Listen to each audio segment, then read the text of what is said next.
Assalamualaikum warahmatullahi wabarakatuh. Halo semuanya. Kembali lagi bersama saya Hadi Dermansyah, NIM 105112127. Kali ini kita akan membahas mengenai pemberontakan Darul Islam atau Tentara Islam Indonesia yang disingkat dengan pemberontakan DITII. Simak terus videonya. Gerakan Darul Islam atau Tentara Islam Indonesia yang disingkat dengan DITII juga dikenal dengan nama Negara Islam Indonesia atau NII, sebuah tata negara berlandaskan agama Islam yang ingin diwujudkan oleh gerakan ini. Gerakan ini pertama dideklarasikan pada tanggal 7 Agustus 1949 ketika Indonesia tengah bergelut dalam diplomasi dengan Belanda. Dikoordinasikan oleh Sukarmaji Marijan Kartosuwirjo, ide negara Islam Indonesia menyebar dan menghasilkan pemberontakan di berbagai daerah di Indonesia. Gerakan DITII adalah gerakan separatis yang paling lama ditumpas oleh pemerintah, yaitu dari tahun 1949 sampai tahun 1962.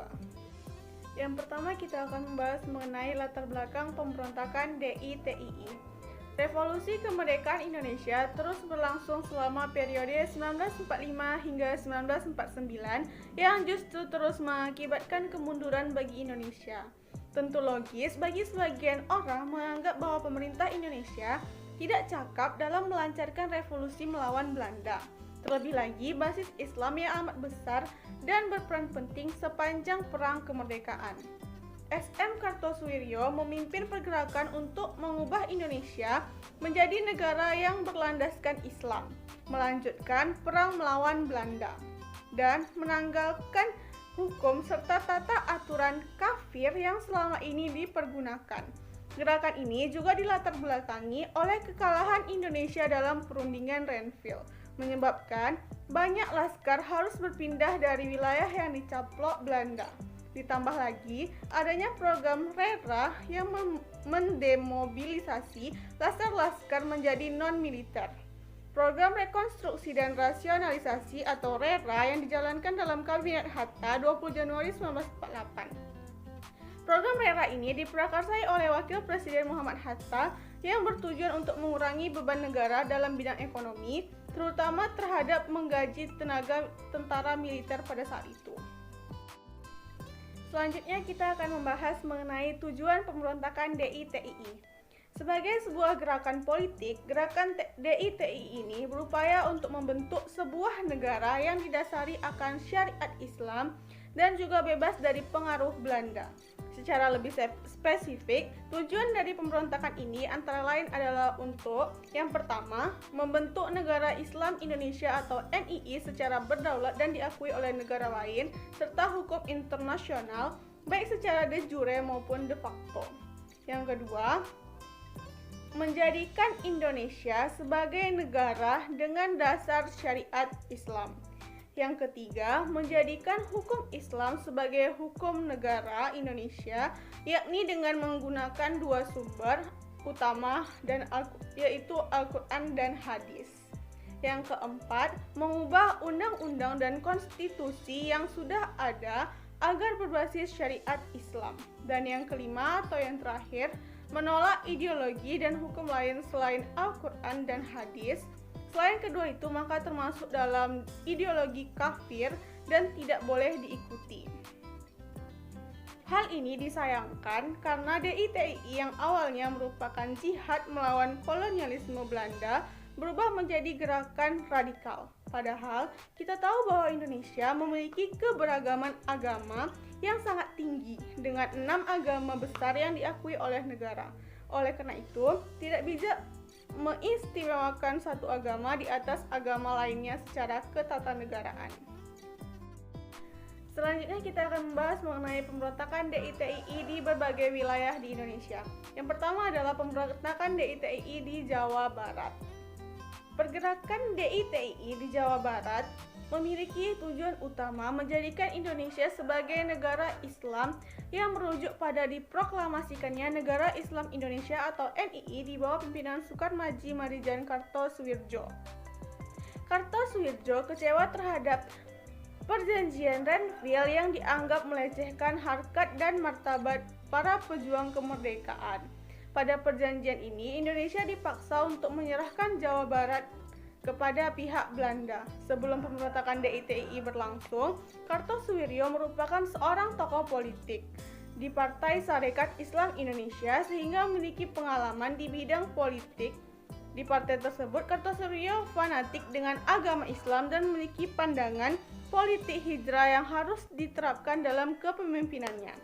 Gerilyawan DITII tidak hanya berasal dari Jawa Barat, melainkan dari wilayah Indonesia lain yang disatukan dalam bendera NII. Selain bergerak karena satu kesatuan ideologi, gerilyawan ini mendapat kehasutan dari pemimpin pemberontakan dan gerilyawan yang berasal dari Jawa Barat. Pemberontakan Kartosuwiryo dimulai ketika Jawa Barat kosong kekuasaan akibat ketentuan hasil perundingan Renville yang mengharuskan pasukan TNI ditarik mundur dari kantong-kantong gerilya atau hijrah ke wilayah RI. Namun, anggota Hizbullah dan Sabilillah tidak menaati ketentuan itu. Kedua laskar ini berada di bawah pengaruh Kartosuwiryo. Semula, Kartosuwiryo ikut bergerilya di daerah Jawa Barat. Ia ingin mendirikan negara Islam lepas dari Republik Indonesia. Untuk itu, ia menghimpun orang-orang yang setia kepadanya dalam Tentara Darul Islam. Pada tanggal 4 Agustus 1949, Kartosuwiryo memproklamasikan berdirinya Negara Islam Indonesia atau NII. Pemerintah mengerahkan pasukan TNI untuk menumpas pemberontakan DITII. Pada tahun 1960, pasukan Siliwangi bersama rakyat melakukan operasi Pagar Betis dan operasi Baratayuda. Pada tanggal 4 Juni 1962, Kartosuwiryo dan pasukannya dapat ditangkap di Gunung Geber, Majalaya, Jawa Barat. Kartosuwiryo diputuskan bersalah oleh Mahkamah Militer Luar Biasa atau Mahmilub dan dijatuhi hukuman mati. Dengan demikian, pemberontakan DITII di Jawa Barat dapat dipadamkan. Gerakan yang terjadi di Jawa Barat adalah yang terpanjang di antara yang lainnya. Sejak dideklarasikannya pada Agustus 1949 oleh Kartosuwiryo, misi DITII secara gerilya mengganggu suplai militer, jalur kereta api, dan termasuk mengganggu penduduk sekitar. Diperkirakan ada 13.000 rakyat Sunda yang tewas akibat konflik panjang ini. Anak-anak menjadi yatim piatu dan memunculkan janda yang ditinggal mati pria yang berkonflik. Pemberontakan kedua terjadi di Jawa Tengah. Gerakan pemberontakan DITII tidak hanya muncul di Jawa Barat, tetapi pemberontakan ini juga muncul di Jawa Tengah. Pemberontakan DITII di Jawa Tengah dipimpin oleh Amir Fattah dan Mahfud Abdurrahman atau Kiai Samulangu. Pemicu pemberontakan ini adalah kekecewaan Amir Fattah akan dominasi kaum kiri atau sosialis dan komunis di Tegal dan sekitarnya, wilayah basis kekuatan Amir Fattah. Akibatnya, Amir Fattah memberontak pada tahun 1950. Pemberontakan ini bergerak di beberapa kota di Jawa Tengah seperti Brebes, Tegal, Kebumen, dan Pekalongan. Pemerintah berusaha menumpas gerakan DITII Jawa Tengah dengan mengadakan operasi kilat yang disebut Gerakan Benteng Negara atau GBN. Operasi ini dipimpin oleh Letnan Kolonel Sarbini. Operasi tersebut mengalami kegagalan. Selanjutnya dilaksanakan Operasi Benteng Riders di bawah pimpinan Letnan Kolonel Ahmad Yani. Dalam waktu lebih kurang 3 bulan, pemberontakan ini dapat dipadamkan. Pemberontakan ketiga terjadi di daerah Aceh. Selain di Jawa Barat, salah satu gerakan DITII yang juga cukup terkenal adalah pemberontakan DITII di Aceh yang dikomandani oleh Daud Bourah. Sedikit berbeda dengan Jawa, pemberontakan di Aceh bersumber dari kekecewaan masyarakat Aceh terhadap para pemimpin dan pemerintah Indonesia atas rencana peleburan Aceh masuk ke dalam Sumatera Utara. Ini merupakan penurunan status Aceh yang semula merupakan daerah istimewa menjadi keresidenan di bawah Provinsi Sumatera Utara. Peleburan tersebut dianggap mengkhianati perjuangan masyarakat Aceh yang sangat panjang selama masa revolusi kemerdekaan Indonesia, mulai dari tahun 1945 sampai tahun 1950. Masyarakat Aceh juga mengharapkan Aceh dapat diberikan otonomi khusus dalam menerapkan hukum Islam. Dengan masuknya Aceh menjadi bagian Sumatera Utara, masyarakat Aceh menganggap pemerintah menolak permintaan ini. Kekecewaan inilah yang memicu pecahnya pemberontakan DITII yang dimulai di Aceh pada tanggal 20 September 1953. Pemberontakan DITII ini di Aceh mulai mendapatkan momentum di bawah pimpinan Daud Bereh setelah menyatakan proklamasi berdirinya Negara Islam Indonesia. Deklarasi ini juga menyatakan bahwa NII Aceh menjadi bagian yang tidak terpisahkan dari NII di bawah kepemimpinan Imam Besar NII Sukarmaji Marijan Kartosuwirjo. Daud Bereh menjadi tokoh sentral dalam pemberontakan DITII di wilayah Aceh. Terlebih, ia merupakan seorang pemimpin yang disegani oleh rakyat Aceh karena jasanya pada masa Perang Kemerdekaan Indonesia. Sepak terjang Daud Bereh saat memimpin pasukan kemerdekaan melawan agresi militer pertama Belanda pada pertengahan tahun 1947 memang luar biasa. Karena namanya yang sudah besar di hati rakyat Aceh, Daud Bereh tidak mengalami kesulitan untuk mempengaruhi masyarakat hingga pejabat pemerintahan Aceh untuk mendukung perjuangannya. Semula, pemerintah menggunakan kekuatan senjata dalam menghadapi pemberontakan DITII di Aceh.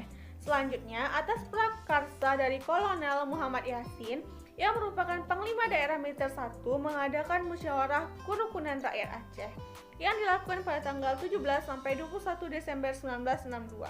Adanya musyawarah tersebut dapat meredakan pemberontakan DITII yang terjadi di Aceh. Pemberontakan yang keempat adalah pemberontakan DITII di Sulawesi Selatan. Di Sulawesi Selatan juga timbul pemberontakan DITII yang dipimpin oleh Kahar Muzakar. Pada tanggal 30 April 1950, Kahar Muzakar menuntut kepada pemerintah agar pasukannya yang tergabung dalam Komando Gerila Sulawesi Selatan dimasukkan ke dalam Angkatan Perang RIS atau APRIS. Tuntutan ini ditolak pemerintah karena rekrutmen APRIS harus melalui proses penyaringan terlebih dahulu. Pemerintah melakukan berbagai pendekatan kepada Kahar Muzakar, salah satunya dengan memberikan pangkat Letnan Kolonel kepada Kahar Muzakar. Akan tetapi, hal ini ditolak oleh Kahar Muzakar. Dia dan pasukannya justru melarikan diri ke hutan untuk mempermudah melancarkan aksinya kepada rakyat Sulawesi Selatan. Pemerintah melakukan operasi militer untuk meredam pemberontakan Sulawesi Selatan. Pada bulan Februari 1965, Kahar Muzakar dan pasukannya dapat ditangkap dan ditembak mati sehingga pemberontakan DITII di Sulawesi Selatan ini dapat diatasi. Yang kelima atau yang terakhir adalah pemberontakan DITII di Kalimantan Selatan. Pemberontakan DITII terjadi juga di Kalimantan Selatan. Pada bulan Oktober 1950, Ibnu Hajar memproklamirkan pembentukan DITII di Kalimantan Selatan. Pemicu pemberontakan ini adalah kegagalan para mantan pejuang kemerdekaan asal Kalimantan Selatan untuk diterima di tentara Indonesia saat itu, APRIS atau Angkatan Perang Republik Indonesia Serikat. Kebanyakan bekas pejuang ini tidak bisa masuk tentara karena tidak bisa baca tulis, termasuk Ibnu Hajar sendiri. Mereka juga kecewa dengan adanya bekas tentara KNIL atau Tentara Hindia Belanda di APRIS. Para pemberontak melakukan penyerangan terhadap pos-pos kesatuan TNI di Kalimantan Selatan. Pemerintah berusaha bersikap lunak dalam menghadapi pemberontakan DITII di Kalimantan Selatan. Pemerintah menawarkan posisi sebagai anggota TNI jika Ibnu Hajar bersedia menyerahkan diri. Semula, Ibnu Hajar memang bersedia menyerah. Akan tetapi, tiba-tiba Ibnu Hajar melarikan diri dan kembali melakukan pemberontakan di Kalimantan Selatan. Pasukan TNI berhasil meredam pemberontakan DITII di Kalimantan Selatan pada tahun 1959. Ibnu Hajar beserta pasukannya berhasil ditembak mati. Dan pemberontakan DITII di Kalimantan Selatan resmi berakhir. Pembahasan terakhir mengenai akhir pemberontakan DITII. Gerakan DITII pada dasarnya bersifat ideologis. Kartosuwirjo berupaya untuk terus menggalang dukungan agar dapat merealisasikan konsep negara Islam Indonesia. Hanya satu dari 5 wilayah utama pemberontakan DITII yang pemimpinnya dibiarkan hidup, yaitu Daud Bereh dari Aceh. Diperkirakan bahwa Daud memiliki pengaruh besar di tengah masyarakat Aceh sehingga pemerintah memilih untuk mengakomodasi kepentingannya. Kartosuwirjo yang merupakan sahabat lama Presiden Soekarno tetap dieksekusi mati pada tahun 1962. Gerakan ini bersifat sporadis dan tidak cukup kuat untuk mengguncang stabilitas politik nasional. Indonesia justru mendapatkan angin segar dalam konferensi meja bundar. Meski begitu, aksi sporadis dan gerilya ini menjadikannya sulit ditumpas. Sejak tahun 1949 dideklarasikan, gerakan ini baru berakhir ketika Kartosoewirjo dieksekusi pada tahun 1962. Bahkan Kahar Muzakar baru ditawan pada Februari 1965. Sekian penjelasan kita mengenai pemberontakan DITI. Saya mohon maaf apabila ada kesalahan kata dan perbuatan. Saya akhiri. Wassalamualaikum warahmatullahi wabarakatuh. Sampai jumpa lagi.